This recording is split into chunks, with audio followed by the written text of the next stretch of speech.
Welcome, fellow spellcasters, to Flip4Crypt, where we address all things MTG. I am your host, Tony B. Today we're going to do a deck tech on Keleth, Sun Main Familiar, and Rograkh, Son of Rograkh. Rograkh. Sorry. Fuck. Rograkh is a 0-drop legendary Cobalt Warrior. 0/1 first strike menace trample. Keleth is a 2-drop 1 and a white 1/1 legendary horse. Whenever a commander you control attacks, put a 1/1 counter on it. So essentially turn 1 Rog, turn 2 Keleth, swing with Rog, and that's kind of your engine. You start off just pumping out 1/1 counters on your Rog, actually on both your commanders really. Essentially, you want to get them bigger than people can deal with or block before they get the chance to. Before they get their big enough creature out so that you're not a problem anymore. You want to get bigger faster. With equipment cards such as Bone Saw, a 0-drop, you can get there a little faster with that. It's a 0-drop, so it's really free to cast, 1 to equip. You can do this on turn 1 with your Rog if you'd like. Giving your commander protection and haste is very, very important with both boots. You got the boots and the Lightning Greaves. Lightning Greaves attaches for 0, both 2-drops. Equipments is very important in this deck because your Rog doesn't have any power. So you want to give him power and you want to give him other keywords, Death Touch, Lifelink, as we have here in Basilisk Collar, which was just reprinted in the Double Master set. I thought that was awesome. We kind of want to make ourselves as unblockable as possible. This makes it more likely that you'll be able to not be blocked by your opponents. Of course, the swords. These are always a classic in here. This one deals 2 damage and draws you a card if you hit a player. Fire and Ice is very good. Light and Shadow gives you +2/+2 protection from white and black. And every time you hit a player, you get a creature back and you get 3 life. So let's say somebody starts dealing with your creatures on your board, that's a good way to get them back. This untaps all lands you control and makes a player discard a card, the defending player, so that's good. It's hand control, card advantage technically, plus ramp. GT, enough said. Need not to explain, man. What's understood needs no explanation. This card is cool right here, Hero's Blade, because if you just hold up your commander, put this in play your commander, it automatically attaches turn 2 for 3/3 if you ramp turn 1 into this, which is pretty likely. We got a lot of artifact ramp and stuff like that. Helm of the Host attaches to Godo, attaches to either your commanders, just creating more commanders for you, or infinite combat steps, winning you the game. So that's always good. Sunforger, 3-drop, equips for 0, +4/+0 is what your commander would get. You can unattach this to get an instant spell for 4 or less. That's white or red. That's really good. So low cost, high equip. It's not really a problem for us because we have a lot of cards that automatically equip cards for us, like this. Hammer of Nizan, always a hit in any equipment deck. This card is so good. So it comes in, automatically attaches, give your creature +2 and indestructible, and it then every time an equipment comes in after it, automatically attach. So all your stuff, like your Colossus Hammer, just comes in, boom, attaches, you're good to go. Artifact ramp spells, Arcane Signet, Classic Soul Ring.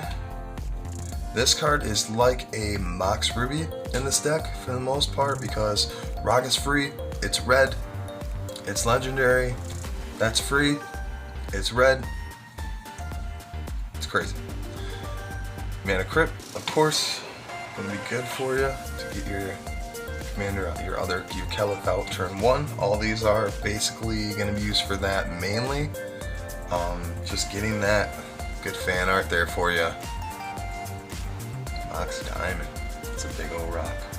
So okay, so we're proxying in Black Lotus for Jeweled Lotus in place of Jeweled Lotus. for now until I get one. Talisman.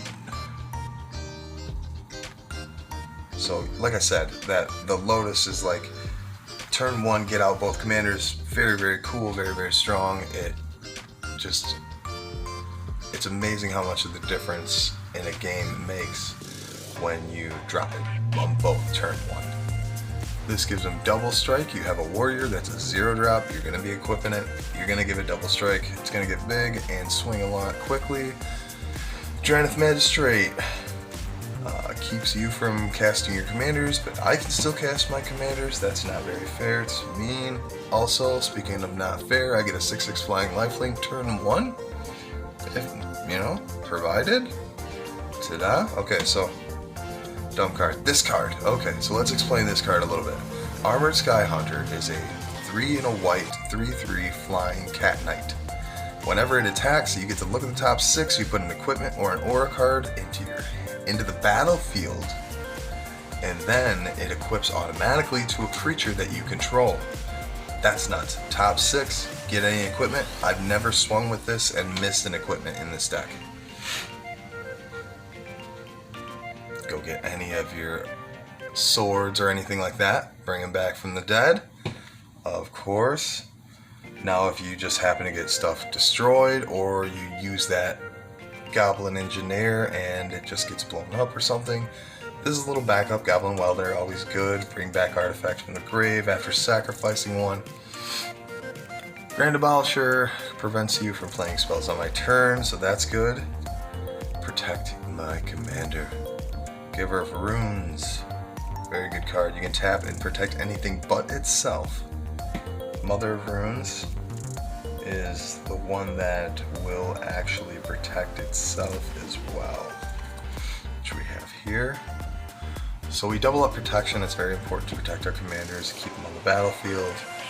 A swinging equipped creature will draw you a card, and you can give it indestructible for 1 white by detaching an equipment. Now if your equipment's cost 0 to equip, that's not really a problem. So Pierce Steel Paladin helps with that. All the synergies. This card can act as a secondary commander. Let's say they just deal with Rog over and over and over and over, and you just can't cast them anymore. This is kind of a good secondary. There's a lot of keywords on it. Swiftblade Vindicate is a very good substitute.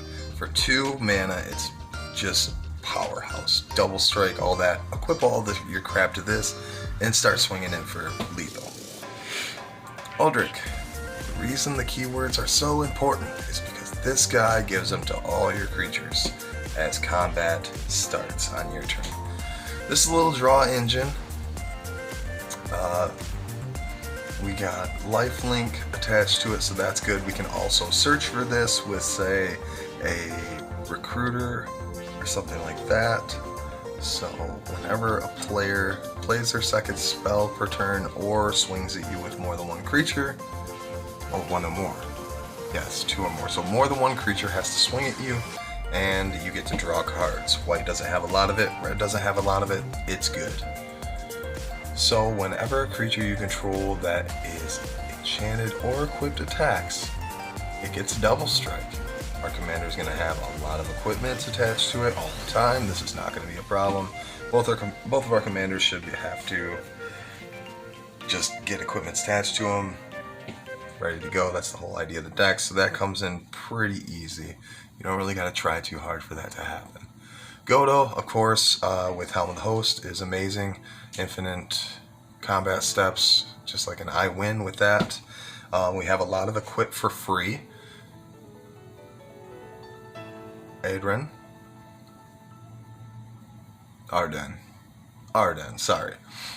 Comes in, and at the beginning of combat, every turn you equip all your equipments to one thing.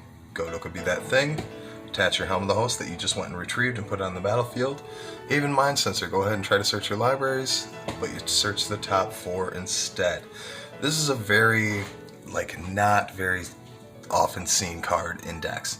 This gives Shadow. Now, creatures with Shadow have to be blocked by creatures with Shadow, or they're unblockable. This essentially is pay 2 during my upkeep, unblockable. Good stuff. This proliferates as it hits a player. You get to proliferate. You're dealing with a lot of 1/1 counters on your commanders. This adds up quickly, very, very quickly on both of your commanders. Very good stuff. Stoneforge Mystic goes and gets an equipment card, and then it puts it onto the battlefield. We got a lot of free equipments, so even the costly equipments are not that bad. Now, Bruised Tarl is just amazing. You play a Mana Crypt, you play your commander, you play your land. Next turn, play your Bruised Tarl, or your other commander. Turn 3. If you have Bruised Tarl on turn 3, and you don't take that game, you did something bad. You did something wrong. He's good. Imperial Recruiter, go get all the stuff in this deck. Lots of the creatures you can go get with this that are very, very important. All the double strike creatures and stuff like that. Anything you need. Now we got a lot of equipments. We got 2, a red, a white, +1 comes in, a white core warrior creature. You may attach an equipment you control to it. That's crazy. So, provided we have a hammer on the battlefield, throw it right on that warrior. We got another warrior that gives that warrior double strike because it's equipped. Just the synergies is crazy. Get stuff back, people destroy. That's what Steve Eden's Reclamation says. Sorcery, return target permanent with a converted mana cost 3 or less from your graveyard to the battlefield. Done deal. Flash it back for 5. Open the armory. We got a couple tutors in here, mostly for artifacts, enchantments, and equipments. That's the most important thing I think that we should be looking for. So I put a lot of those in. Open the armory does it for 2. Gamble does any card, which is really nice. Unfortunately, you do have to discard a card, so hopefully you're not taking too much of the odds by gambling with 2 cards in your hand. Unless you want a creature card in your graveyard, like Anger or something like that. It's not that good. Idyllic Tutor, go get an enchantment.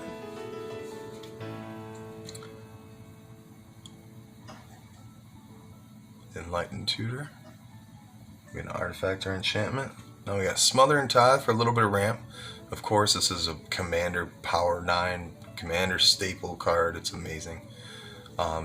Your opponents either pay 2 every time they draw, or you get a treasure token, which treasure tokens are nuts. They're just little lotus petals. Look at this. Land tax.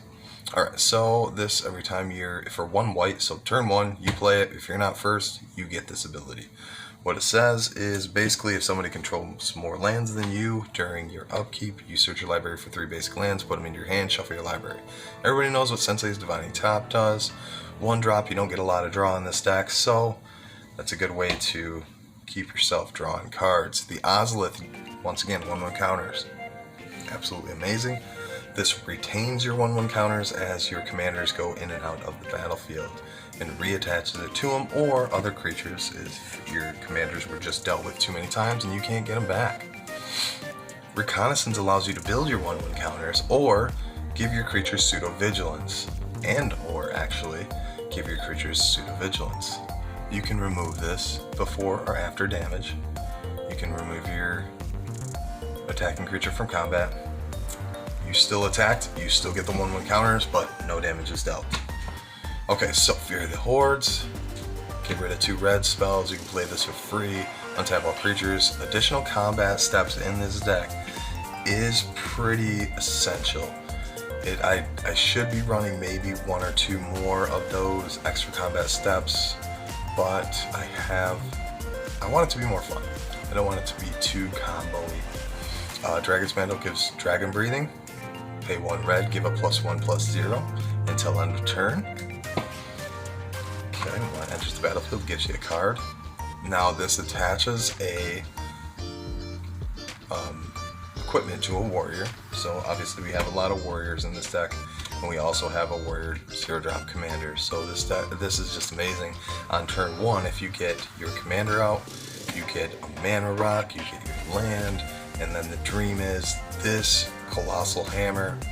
You got a 10/11 first strike, menace, trample, turn 1. Crazy.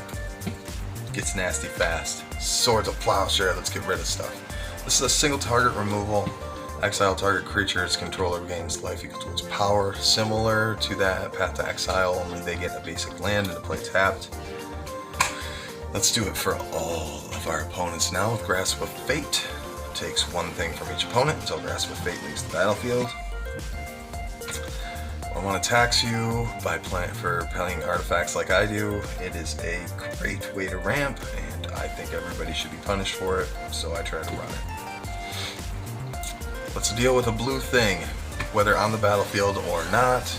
We can stop it from hitting the battlefield, or we can stop you from countering something if we want to. It's random, it's one of. I don't have Red Elemental Blast in the deck just because I don't want it to be too competitive. I don't want it to be too not fun. I want to be able to play the fun stuff, is the whole idea of this deck. This card is amazing. So if you control a creature with Menace, it costs 3 less, so this is going to cost you 1. More times than not, it's going to cost you 1. And then you gain control of target creature and give it haste, untap it. Boom. Till end of turn, you get any creature on the battlefield of your choice for 1 red mana. You have your commander is a 0-drop Menace creature. So you're going to drop that for 1. Of course, Angel's Grace to protect herself. If somebody tries to go off, not having it, bruh. Not having it. Once again, Taffer's Protection, we're going to protect ourselves. We only have a couple of those types of effects in the deck, and not a whole lot of ways to get them. So, try to protect ourselves with other things such as our equipments as much as possible. Thank you guys for watching. This has been Tony B with Flip4Crypt.